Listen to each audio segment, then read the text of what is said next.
Welcome to episode 81 of Sharing Life Lessons. This is the first episode of Season 9. We are one spirit, one soul, one world, and together we are creating a library of stories and life lessons. I am your host Hamidah, and I want to bring you stories because stories matter, stories inspire, stories teach, and stories heal. I am extremely excited to begin the 9th season of Sharing Life Lessons with all of you. Also excited to be here with you during my favorite time of the year, the season of giving. For those interested in making an impact by sending children in impoverished areas to college, please donate on the GoFundMe page for Education Aid for Social Equality, in short, EASE, the link for which is in the show notes. Besides three other students, currently EASE is funding college tuition fees for Nagiu in Ghana and Odida in Uganda. Proudly, Odida will be an MBA graduate in May of 2022. Thanking those in advance who will donate, I bring you a very special guest for this episode. But before I introduce you to her, the quote I picked to begin this episode reminded me of our guest. It reads, "A bird sitting on a tree is never afraid of the branch breaking because her trust is not on the branch, but on its own wings. Always believe in yourself." Let me introduce you to our special guest for today. She is a singer, songwriter, and author who has been blind since birth. Fearless and fun, empathetic and passionate, she will try to bust many myths the sighted have of blind people with a beautiful overarching message that we all belong to the same one world. Everyone, please join me in welcoming Sammy, Sweet Spirit. Sammy, welcome to Sharing Life Lessons. It is wonderful to have you on the show as a guest. I have to let the listeners know that Sammy and I met at Neil Walsh's, the author of Conversations with God. He had a workshop, and Sammy and I were at that workshop. It was a virtual workshop because we were talking about a year ago. I don't even remember what Sammy said in there. She said something, and I immediately Facebook messaged her and say, "Hey, Sammy, really interested in what you're saying. Can you be a guest on my show?" And pin drop silence. Heard nothing from her till last week. She wrote back to me and said, "Hey, I am so sorry. I am not late by a bit, but I'm late by a whole year in responding to you. I'm happy to be a guest on the show." And I said, "Guess what? That probably was not the right time for you to be on my show, and this is. So let's do this." So welcome, Sammy. Thank you for getting back to me. I'm glad you didn't say, "Oh, this is stale message, don't want to even respond." So I'm glad you got back. Thank you for having me. I'm sorry it took a year in the making, but Which is why this episode is going to be very interesting because it did take a year in the making. yeah, really. Sammy, start us off by telling us something about yourself, please. Like she said, we met because of Neil. Neil is a beautiful person. He's a very close friend of mine. I'm Sammy Sweet Spirit. That's what I go by. I'm a singer-songwriter and an author. I have a book coming out in just a couple months here called Look at It This Way, The Blind Leading the Sighted. Oh yeah, that's another thing. I've been blind since birth. So I was born premature. I weighed 1 pound and 6 ounces. Wasn't expected to live due to being so underdeveloped. My mom was only 23 and a half weeks pregnant when I was born, and so you can imagine the shock that the doctors were telling my parents, "Don't expect her to live. She's not going to make it through the night. Maybe don't get attached to her because we don't know the prognosis." And 32 years later, I'm here, and the only thing that happened was my retinas detached and I became blind. And it could have been much worse. I could have had heart problems, lung problems, brain problems, kidney problems, all kinds of problems. And I was really lucky. So So you've been a fighter since day one, since Sammy. day one. Yep, literally since day Yep. one. And I Yep. also want to let the listeners know that Sammy's book that she's authored that is still not out, but I will give a shout out to her when it is out, in whichever It's episode that. very soon. It's very soon. It's on its way. Okay, and I want to also let you know that Sammy is getting help from Neil Walsh to edit that book. And he wrote the foreword for it and endorsed it. He's endorsing on the cover. That's So, wonderful. Of yeah. course, Neil is such a really nice person. And also, listeners, if you want to listen to Neil's interview on sharing life lessons, it is episode 41 and episode 42. He definitely deserved two episodes. Of course. You. Of course. So the book, though, just to let everyone know, it's called Look at It This Way, The Blind Leading the Sighted, and it talks about blindness. It's bringing some education and awareness to things that you may not be aware of. Blindness and blind people, it's not talked about on a mainstream level. People may be a little fearful talking to someone who's blind, but in my book I basically kind of break apart all the stereotypes and the misconceptions and the fears. Like, for example, people will say to me, like, I'll say, oh, I saw that movie last weekend, we went and saw it, and oh, you mean you heard it? No, I won't change my vocabulary just because it feels a little weird, but I want to speak as naturally as I can and be just like you. And so the main point of the book is blind people may do things in a different way, but we don't get different results. So we may do things like use a screen reader on a computer that reads the screen out loud to us, but we still get the same information that you would get. And so that's what I talk about in the book. And I also bring it to a bigger picture of we are all one. You are a part of me. I'm a part of you. And the more we can realize that and come together, it will help ourselves and the world. Sammy, that is the tagline for sharing life lessons. We have one spirit, one soul, which is what you'll hear in the beginning of every episode, because I want to remind the listeners always, and myself, that we are one spirit, one soul, one world. Love it. Sammy, please tell us your story. I started my story with my premature birth. I'm a very ambitious, determined person. Like you said, I'm a fighter since day one. I fight for what I believe in. I didn't let my blindness stop me. I've done all kinds of crazy things. Rock climbing and horseback riding and skiing. I was on the news when I was 5 years old for snow skiing. I went to South Africa in 2016 by myself, and everyone was like freaking out. You know, I would freak out too if I was part of your family. Oh, yeah. But I had a great time learning a new culture and seeing a different country. It was fascinating. So I'm kind of a go-getter. I go big or go home. I do that with everything that I do. I have an album out. It's on all the digital music platforms, Spotify and Apple Music and iTunes and Amazon and Google and YouTube, everywhere. It's called Something for Everyone by Sammy Sweet Spirit. I got a group of about maybe 10 of us together, myself along with some other blind musicians and blind consultants and blind people who mix and master, and just a whole blind community. We all got together and worked on the album, and it was done all remotely, done on the internet. We were from all over the world, like some of us from the United States, from England, from Sweden, from Canada, from South Africa, and we all got together and made this great album, and I'm really proud of it. It's got some spiritual songs on there as well. There's a song called Voice of Peace and a song called Please Remind Me. That's very, very cinematic. And it's got some fun songs like SAMMY. I wrote a song. I definitely look forward to listening to this album, and the links to the album will also be in the show notes. Oh, cool. Awesome. My biggest part of my story is something I value the most in this world is connection.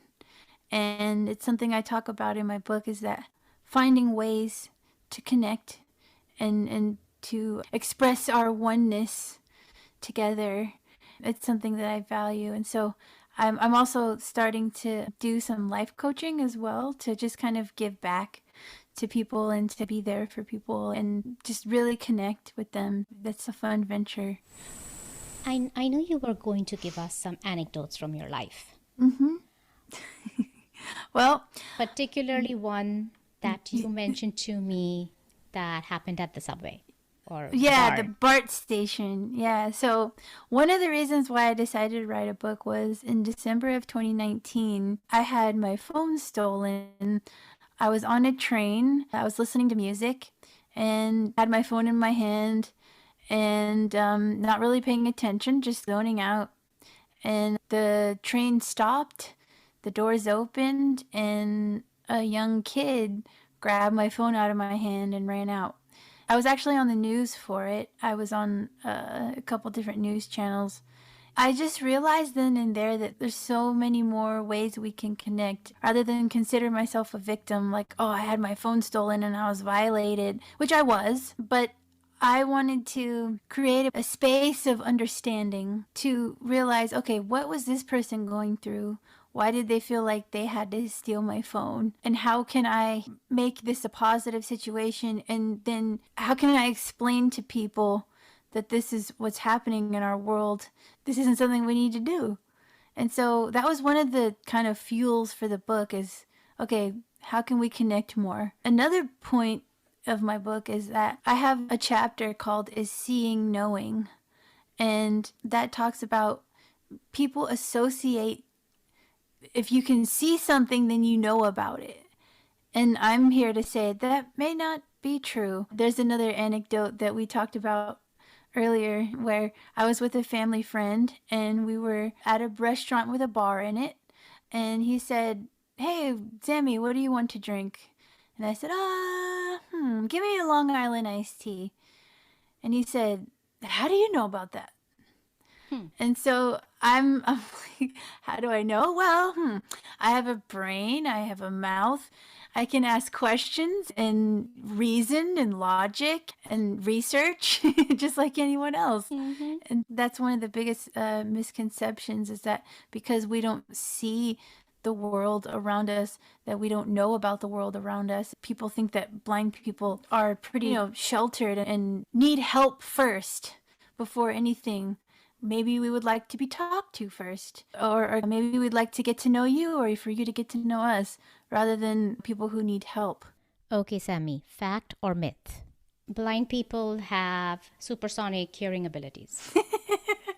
Okay, people ask me this all the time. So what I say is, it's not that I can hear better than you. It's that I use it in ways that most people probably don't or have never tried. For example, if I'm walking across the street, rather than looking at the cars and I'm listening to them, there's a term, it's called echolocation. So let's say if you put like a wall in front of you and you're walking, you can, if you close your eyes, you can actually hear the wall. The sound changes when the wall is near you. Of course, we have canes and guide dogs and things like that to help us too, but we actually use our hearing to know where things are. It is true that your brain, if your brain is missing a sense, it will make up for it in a sense, but it's not that we can hear better than you, and we just use it in a way that people probably have never tried to do. Tell us of other myths that you have come across in your lives. Well, let's see. I have a chapter in my book called Cue the Q&As, where I present questions that have been asked of me and my friends over the years and kind of explain it. This isn't really a myth, but it's a question that a lot of people ask me. Do you see color? I don't. Or how do you experience color? A lot of people will associate color with like hot and cold and things like that. Never worked for me. For me, a color is associated with a word. Like an apple is red, or orange kind of makes me think of, just from what I've been told, orange is a very in-your-face kind of color. I've been told that green is a very healing color, the color of money, of course. Blue is a very tranquil calm color, warm. So all I have are the words and associations with colors. People have asked me, do you see in your dreams? Some people I've talked to do, but I don't. I can hear, taste, smell, touch, all those things the same as in real life, but it's just in a dream. And so when I visualize, if you asked me to visualize a table in front of me or a car in front of me, what I would do is in my mind touch one. I'd go touch a table and feel it and feel it, or I'd go touch a car, feel the metal, the handle of the door. So I'm not actually seeing it, but I'm touching it in my mind. One of the funnier questions that I've heard is one of my friends who's a DJ in South Africa. He was on a radio station and someone had asked him, if you're blind, can you cry? That just made me laugh. I'm like, crying has to do with tear ducts, not seeing. So, Sammy, interestingly about the colors, I can see color, and therefore, because I can see color, I chose red as my favorite color. Okay. For you, so from the words and the descriptions, what's your favorite color? Oh, man. Well, your favorite color is red. What I understand about red is it's a very passionate color. It's very fiery, and so that's interesting. For me, oh man, I'm kind of girly, so I'd say pink. I like soft things. And blue. Blue is a very calm, tranquil color from what I said before. I like calm things, water and calming sounds. So maybe that one too. Okay. Sammy, you've gone through a whole life of experiences. With relationships, with people, with your situation of blindness, with growing up in school and going to college as a blind person. There must be so many life lessons you must have learned. So can you please share some of your life lessons with us? Sure. Well, the golden rule, treat people the way you want to be treated. And of course, we are one. Life lessons. I've learned a lot through my life. I feel like I'm an old soul. I'm 32, but I feel like I'm an old soul. I just think that connection is key. And if we can think of a time where we may have felt misunderstood or even not worthy, and we all have those moments as human beings, which of course we're all worthy. But if you see someone struggling like that, just say hello, speak to them, help them to feel appreciated and cared for, and meet them where they are. Another thing that we do is we love to share our own experiences, but the biggest life lessons for me is when someone is telling me a story that they're going through, I want to meet them where they are and ask questions from where they are. If someone's in a trench, in a hole, and you're not in that hole, rather than trying to pull them out, go down there in that hole and grab their hand and say, I'm here. Whenever you're ready to come with me, I'm ready to take you out of here. And I can show you a peaceful way to do it. And I love that. I really do. Thank you for sharing that. Yeah. Because you're right, just meeting people where they are is so important. It is. What else? Do you have any other final life lesson for us? Or is there any final message that you want to give to my listeners? Yes, I do. On the last track of my album, I have it's called Back to You, Back to Love. And it was inspired by Conversations with God, Neil Donald Walsh. And what I talk about is if you think of something, if you picture something or someone that you love with all of your heart, you are that spark, that love that you feel for that thing or that person. That is you as well. And just to share with your listeners, I just want you all to know that you are love. And we forget that sometimes as humans. We forget because of all the humanness that we experience. But we are all love. We are all one. And I really appreciate the opportunity to be here. And I look forward to maybe connecting with you guys and getting to know you. Thank That's you a for having wonderful me. final message, Sammy. I know I did not run this by you, and feel free to say no, because if you say no, I'm just gonna take this out from the episode. But would you sing for us a little bit? Sure, I'd love Oh, I'm to. so glad you said yes. Let me think. Okay. All right. I was walking along on the beach with my feet in the sand. I was thinking about the struggles of life and all its demands. Everywhere you go, somebody's crying. Happiness is gone, but we keep trying. Something deep within me finally decided that I just wanna be free from all this negativity. So I'm throwing away my worries. I won't worry about a thing. Everyone is always in a hurry, but I just wanna sit and sing. I won't worry about a thing. That is beautiful. Thank you, Sammy. You made my Thank you for day. having Thank me. you. And I'm grateful for you. Thank you for being on the show. Thank you for having me. Listeners, I have to believe that you enjoyed this discussion as much as I enjoyed having it. And oh, that warm, beautiful voice. Don't you love it when someone just plays along like Sammy did? Her singing was not pre planned at all. I literally put her on the spot for it.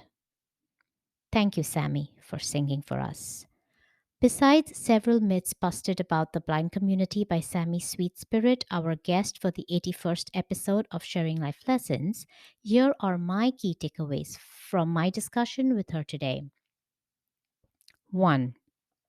You are a part of me, I am a part of you. And the more we can realize that and come together, the faster it will help ourselves and the world. 2. The golden rule is treat people the way you want to be treated. Stay connected. If you see someone who you think is not feeling worthy or happy, then speak to them. Say hello. Make them feel cared for and meet them where they are. And lastly, remember that we are all love. We are all one spirit, one soul, one world. This brings us to the end of this episode. I will bring you another episode of Sharing Life Lessons next Wednesday. Until then, be happy, be safe, and be blessed.